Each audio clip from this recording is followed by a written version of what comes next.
Hi, this is Peter Woolfolk. First, thank you so very much for being a listener to the Public Relations Review podcast. I would really appreciate your leaving a review of the podcast. Let me know what you think.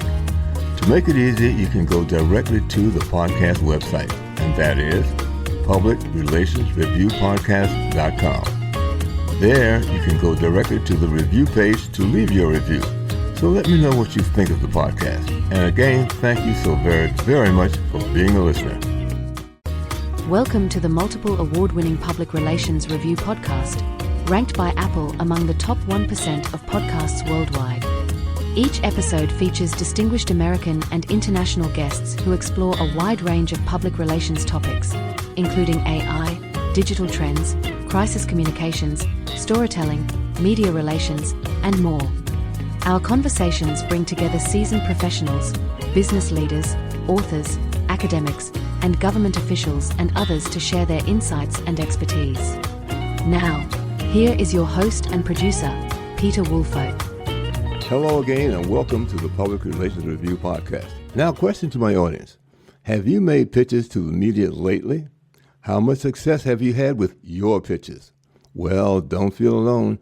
Many PR professionals have suffered from their failed media pitch attempts. But you're in luck. My guest today is coming to your rescue. As a former journalist turned book publicist, she has an advantage. She does not just think like the media. After spending years on the receiving end of pitches, she knows what grabs a journalist's attention, and she's going to share that with you today. Now, as president and co-founder of Pacific Court, Courtney Jason helps authors and publishers bridge the gap between publicity and editorial storytelling. And she joins me today from Brooklyn, New York. Courtney, welcome to the podcast. Thanks so much for having me today, Peter. I'm excited to talk about all things PR and media relations. Well, thank you so much. And I'm certainly looking forward to it. There's no question about that. Now, my first question to you is, how long were you a journalist and on the receiving end of the numerous pitches, and then what caused you to shift to becoming a book publicist? Yeah, that's a great question. I started my career in 2007, moving to New York from California, and I worked for a couple different magazines as a writer and editor for 3 to 4 years. Around that time, the magazine was having layoffs, and even a couple years after that, it folded, unfortunately. So that was my time, on staff, as a journalist, receiving pitches, pitching to my editor for, what the content would be in the magazine every single month. After, those 4 years, then I freelanced for a year. So that was me using those editorial connections that I had made over those 4 years, pitching to, Men's Health. I was pitching to Cosmo, pitching to very well-known traditional print magazines for long lead, long storytelling, long format, journalistic writing, magazine writing. So I did that for about a year. During that time, I also wrote my first book for an independent publisher named Ulysses Press. And when my book was coming out, they had an opening in their PR department and offered me the job. So the PR opportunity sort of came to me, but the VP of the company at the time said, you worked in New York, you understand media. I think you're going to be able to understand what PR looks like just being on the other side of it. And here we are, 16 years later, and I have my own PR company. I still work with that independent publisher, Ulysses Press. They're one of my longtime clients since I launched my company. But with that, I still continue to freelance write. So I'm still writing for, now I write pretty on a regular basis, at least an article or 2 articles a month for my hometown magazine in Northern California. Mm-hmm. Well, let's start with the very, very first basic question. Why do most media pitches fail, and how to write one that actually does get a response? The main reason is because they're not tailored. You really do have to go to the outlet and find the person that has written on this subject or has written something similar. I'm constantly, researching the actual news site that I'm looking for. I'm constantly using Google Alerts just to tell me, I'm working on a book right now that's about relationships. So I just have a daily Google alert set up for dating and relationships. So I'm seeing constantly who those journalists are that are writing about that topic on almost a daily basis, so that way I can craft my pitch to be exactly tailored to what they're writing about within the world of dating and romance and relationships. So it's really taking that extra step. You can, some people, there's certainly times where you may want to, go broader with a pitch or just sort of see what interest you can get. And there's, time and place for that. But when you're doing that for every single campaign, that's when you're not going to get the responses that you want. So sort of in a nutshell, what you're saying here is that if you want to pitch to a particular writer or reporter, you need to maybe do a little bit of homework on what it is they write about. Just some, yes, absolutely. That makes a lot of sense to me, and certainly understandable, because if I'm doing research on, or write about let's say the rocket launch today, and you come along and say you want to talk to me about a new device you have for your computer, those two things won't go together. Correct. And people's beats can be very broad, even in sort of media databases that are used in the PR industry, Cision, Muckrack, there's a few different ones out there. They have journalists that might just say health and wellness. Okay, but what are they actually covering within health and wellness? If I have a health book, a fitness book, I need to be very specific. And, there's sort of beats that are listed in those media outlets. They're very, very broad. I have, a dear friend. She is a journalist and she covers the Mets. She gets very, yes, she covers sports, but she only writes about the New York Mets. The amount of pitches or the times that she'll text me saying, like, I got this pitch that's nowhere near related to the Mets. That's all she covers. So it's the fact that there's some publicists that'll come to her just not even knowing that all she writes about is one specific team. She's not writing about baseball in general. She is dedicated to one team. So it's making sure that you're paying attention to when people have very, very specific beats or, writing direction. Well, I mean, that makes perfect sense. I really have no difficulty with one at all. And hopefully other people realize that as well, that is a major issue in making sure you get the person that covers the beat that you want to talk about. So what do publicists get wrong about journalists? That's a great question. I think that there's sometimes a misunderstanding in how journalists might work. I think there might be a misunderstanding in terms of, deadlines or timing. Our job is to make the journalist's job as easy as possible, and they are inundated with pitches. I mean, I know some freelance journalists that get anywhere from 500 to 1,000 pitch emails a day. Oh my! That is mind-boggling. Like, I know I send probably close to that in terms of emails a day, but that's just, I cannot imagine being on the receiving end.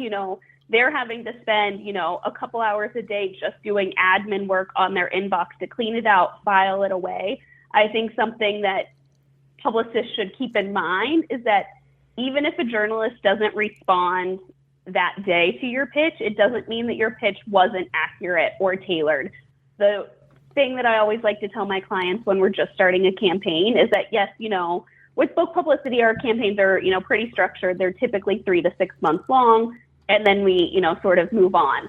That said, with nearly every campaign that I run, I'm getting responses to my pitches 6 months to a year after the fact from one of those key media, that top tier A-list media that we are going after. Because why? One, I know my pitch was written well. Two, I know I was targeting the right person. It all just came down to timing. It came down to when that journalist was going to be able to write about this topic. They don't need to tell me, yes, I filed this way. That's a waste of their time. I sort of need to trust that if my pitch was written well, it was targeted, they're going to save it until they need to use that book or that expert. And I just sort of have to play the waiting game. And that's, sort of the cliche. I remember hearing this a lot in college as well from my professors when I was, trying to get that first job. No news is good news. When it's not a direct no, it could be a yes down the line. And that's, I was telling a client that this week when we were booking national TV, like, we haven't heard a no yet, so it could still be a yes. And it turns out it's a yes, and she'll be flying to New York next week for a national TV show. So it's just one of those things where, it's just sometimes you just have the patience and waiting. is what we have to remind ourselves. Things can't always be as urgent as we want them to be. What I'm getting out of this is because you said so many journalists are pitching. Those pitches can come, I would imagine, by email, by letter, or by telephone calls. Is there some unique way? I don't know. Maybe you can have a special delivery to a journalist so that they'll pay attention to yours sooner than maybe working their way through 50, 60, 70 emails. Does that help if, in fact, you target the right journalist with the right bit of information that they cover?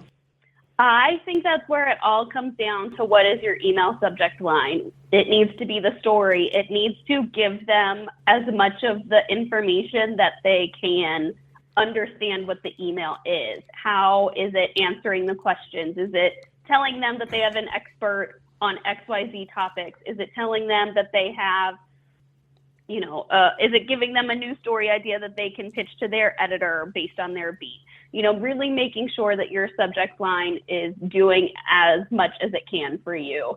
And, I know that AI is a very touchy, polarizing, changing everything type topic and, industry impact right now. But I will say that is a place where I feel comfortable using AI to help me brainstorm a couple different email subject lines. I like to, it is something I spend a lot of time brainstorming on. And I think it's a very, subject lines that's what's going to make a journalist open your email. So I will take the extra brainstorming when I can and sort of, see if it's coming up with other words or different ways to say what I want it to say. Mm-hmm. Now, is timing important? Obviously you mentioned that you have a friend that covers the Mets. It depends upon what it is they're asking of her or trying to pitch to her. But how is timing important in terms of getting your message out? You want to see with books, we have a very specific time hook, which is typically the book's publication date. But we also are looking around that, how can we tie this book to other sorts of news hooks. So, sometimes with more gifty books, we can also pitch around holiday gift guides. Some gift guides we're working on 6 months in advance. Some might be more short lead. So it might be, 6 weeks in advance, a month in advance. So I always just have a calendar, where I'm looking ahead of what are these, next big, sort of holidays or anniversaries or, important dates that we want to keep in mind around our pitching and making sure that we're pitching well in advance. The other thing I think about, it just sort of popped into my head is that, inviting the journalist to lunch or a cup of coffee in the morning. Does that work at all? Because, now you've got them one-to-one, and hopefully if they agree to it, that you've got the right pitch.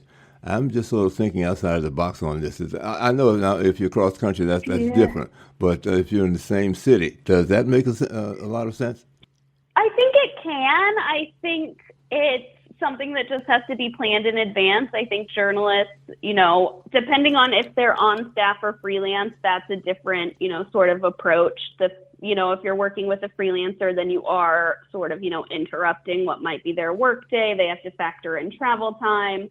So I think you'd want to make it as convenient as possible. I know there's some journalists, I subscribe to their Substack newsletter. So if they're coming into a new city, if they're, traveling, they'll put it out in their newsletter that they'll be, maybe they live in New York and they're going to Chicago for a couple days, and they'll say, I'm happy to book, meetings with journalists while I'm in town, so that they'll let their availability. And I definitely think it's important to, get yourself in that environment if you can, in-person contact. Thank goodness we can have that again after, what happened a few years ago. And it's, I think we're all eager to have those in-person relationships and, putting real people to their names in the inbox and not just a sort of, disconnect of digital, digital distance, if you will. Well, I think that sort of leads into, or maybe even answers my next question, because it was about timing. Is everything, mm-hmm. and being able to master pitching so it's at the right moment. So I think you've covered that. Maybe there are one or two other pieces that might add to that issue. Yeah, I think I also like to test pitching at different times. So sometimes, if I'm pitching in advance, I might schedule some emails to, go out the next morning at 9 a.m. or 8 a.m. so that I know that they're in, the journalist inbox when they sign on and, as they do their first look at their email for the day.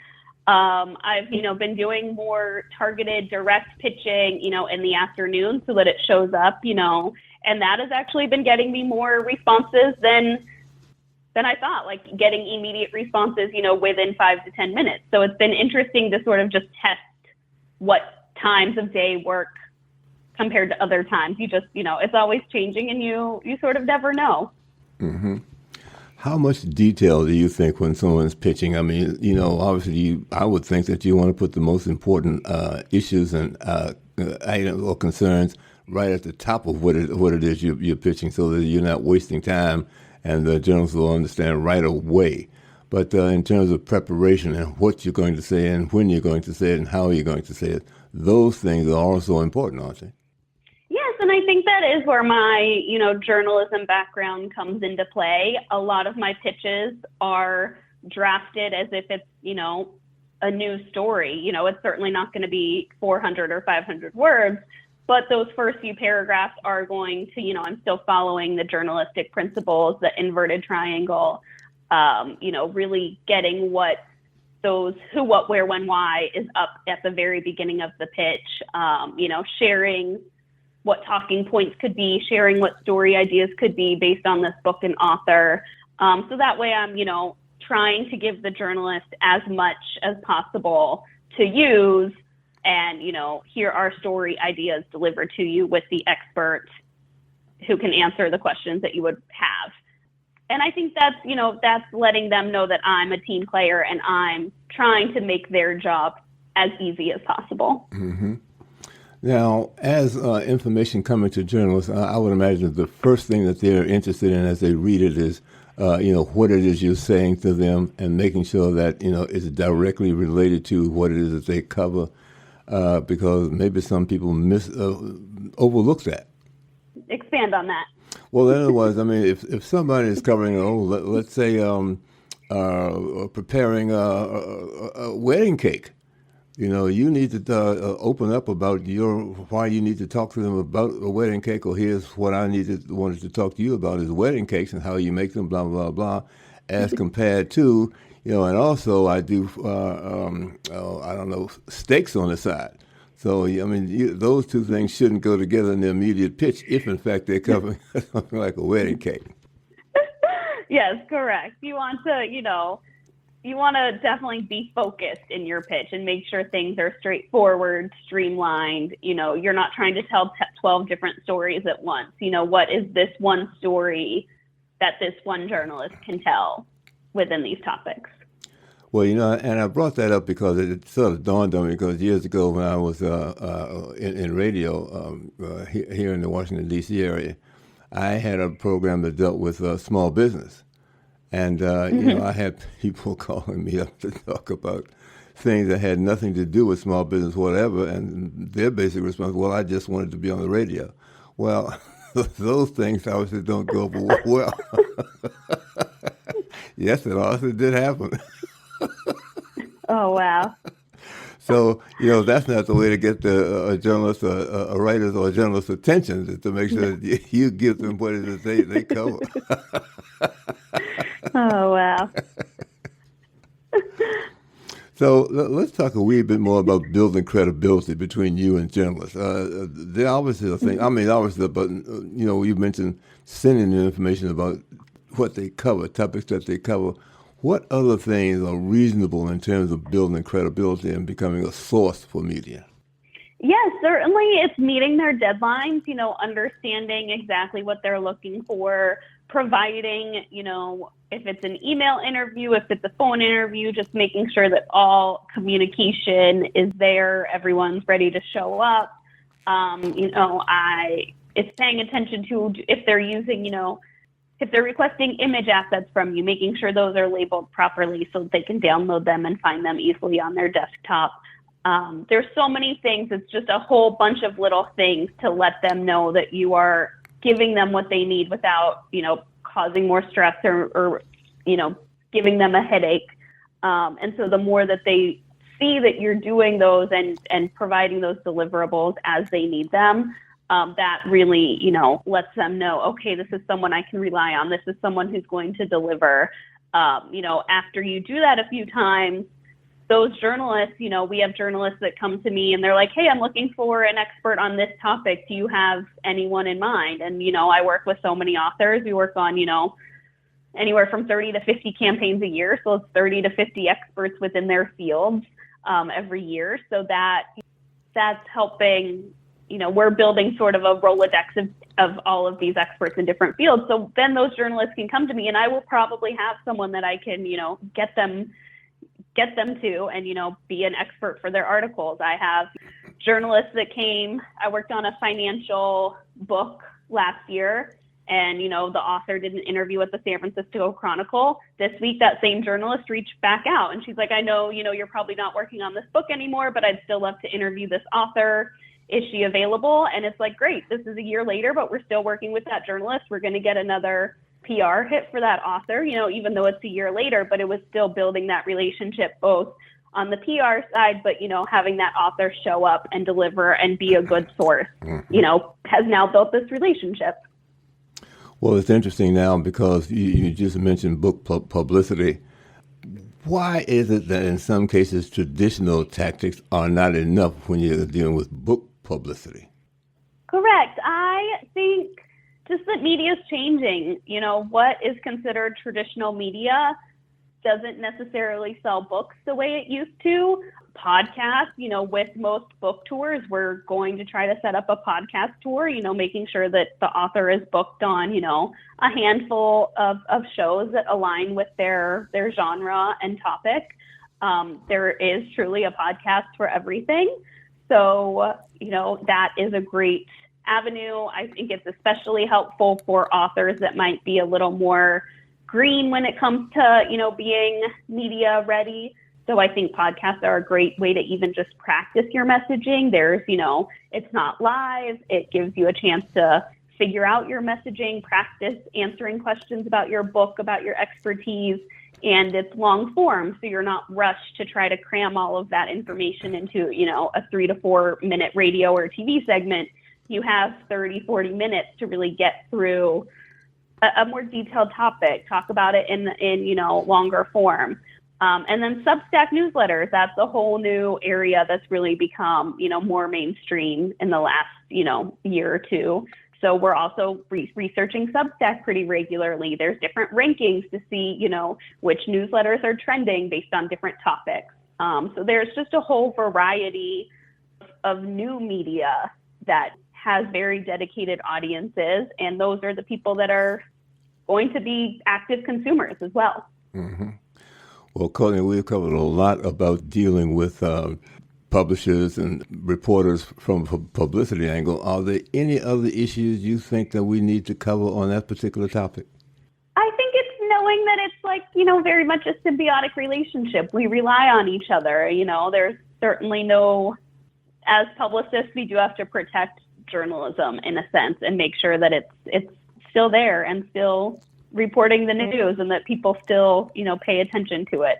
I do think there's, so many publicists per journalist. So it's keeping in mind that ratio of how we outnumber, active journalists in this country. But yeah, I mean, it's a beautiful relationship when it works really well. And when you can, get that beautiful, national, incredible investigative piece or whatever, when you're getting those really great PR hits, I think it's such a thrill for everyone involved. Well, Courtney, let me say this. You certainly did bring us some information that we can use, and I'm sure my listeners are going to appreciate a lot of the information that you brought to them today. So I want to certainly say thank you. My guest today has been Courtney Jason. She is the president and co-founder of Pacific in Court, and obviously she's doing exceptionally well because she's brought us some exciting information. So if you need some information or help with your linkage to the publishers and others, give Courtney a call. Pacific in Court is in Brooklyn, New York. And Courtney, let me say thank you for becoming a guest and joining us today on the Public Relations Review podcast. Thank you so much for having me, Peter. This was such a fun conversation. Well, thank you for joining us. And to my listeners, we certainly hope you've appreciated this information and look for the next edition of the Public Relations Review podcast. Thank you for joining us on the Public Relations Review podcast. We invite you to share this episode with your friends and colleagues, and we greatly appreciate your reviews and feedback, which help us improve and grow. The Public Relations Review podcast is produced by Peter Woolfolk in the Washington, D.C. suburb of Silver Spring, Maryland. Thank you for listening, and please share this podcast with your colleagues. Hello, this is Peter Woolfolk. First, let me say thank you so much for being a listener. Now, I want to alert you to our shiny new podcast website located at podpage.com. However, you can go directly to the podcast site located at publicrelationsreviewpodcast.com. There, you can contact me through email. You can leave a voice message. You can leave a review. You can read an episode blog and frequently learn about the podcast guests. You might also want to suggest podcast topic ideas or even suggest a guest. You can also let me know if you would like to receive our podcast listener logo that you can post on your social media. So I look forward to hearing from you about our new podcast website. Thank you so much for listening to the Public Relations Review podcast, and have a great day.